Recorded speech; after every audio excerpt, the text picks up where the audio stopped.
Okay, when it comes to economics, these guys are nuts. That's what my friend Sam Kephart has to say, and frankly, Sam, I agree with you. Yeah, we are in such difficult straits. I think, as I've shared with you, when I ran for Senate a couple years ago, last major election cycle, the power structure was gathered in Dakota Dunes. I had 8 minutes, and I started off saying, how many people here ever saw the movie Thelma and Louise?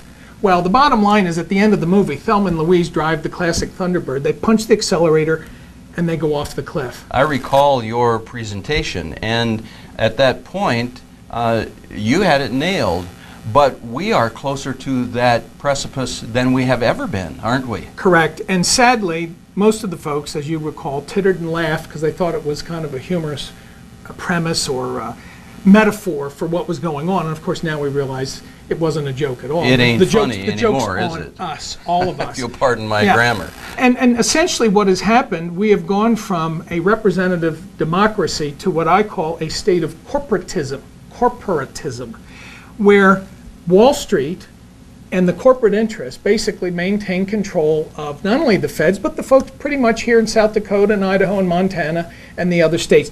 Very little of the small people, which of course the Tea Party is an exception, but for the most part we are not represented, and that's why it has gotten incrementally worse. The tax breaks go to the elite.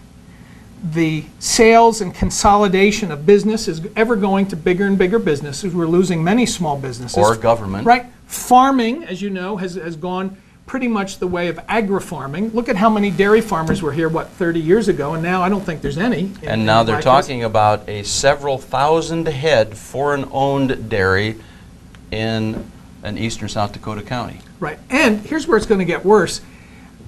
Even here in South Dakota, we don't have one here in Rapid City, but in Sioux Falls has one of, I think, 200 special foreign business districts that the government is setting up in anticipation of having to recycle some of the Chinese cash, because we owe them a lot of money.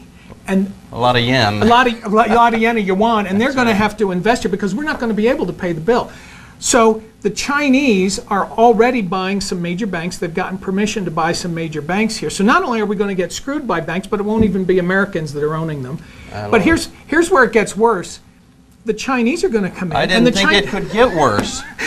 The Chinese are going to own a lot of our agribusiness here. I have a big problem. I think there are certain core technologies and certain resources like milk, cattle, wheat, corn, that those basically are national security concerns. And call me old-fashioned, call me, you understand where I'm going with this?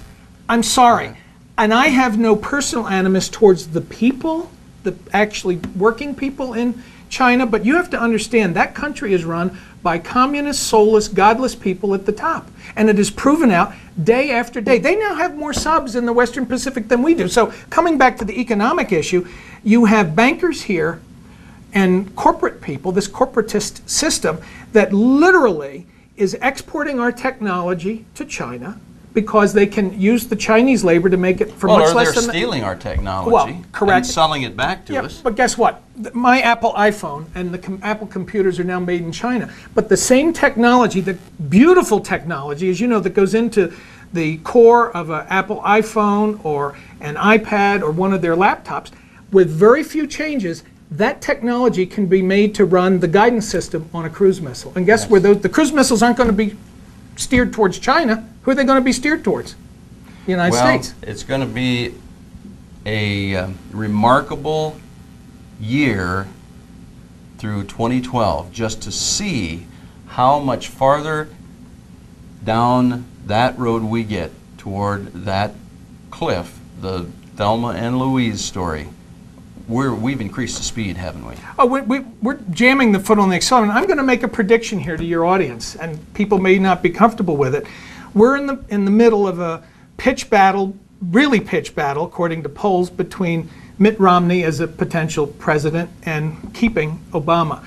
I am predicting, notwithstanding all the bad news about Obama, and I certainly don't support Obama, I'm predicting he's going to get reelected, and here's why. I think sometime in the late summer, early fall, we're going to have another 9/11 type event of some type.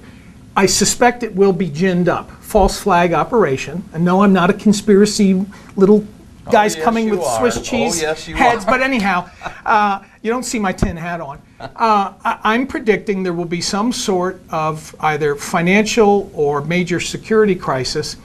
And typically, Americans have not been willing to change presidents right in the middle of an exigent crisis. And I think we're going to see that happen. And I think that's going to, if you remember what happened with McCain, remember he had a lot of. He lost. Yeah, but he had a lot of momentum. remember No, that. he had a tremendous momentum coming out of the late Yes. August Republican Yes, that's convention. right. And then that crisis happened, and he tripped himself up Yeah. very well. Something like that's going to happen again this time. That's my prediction.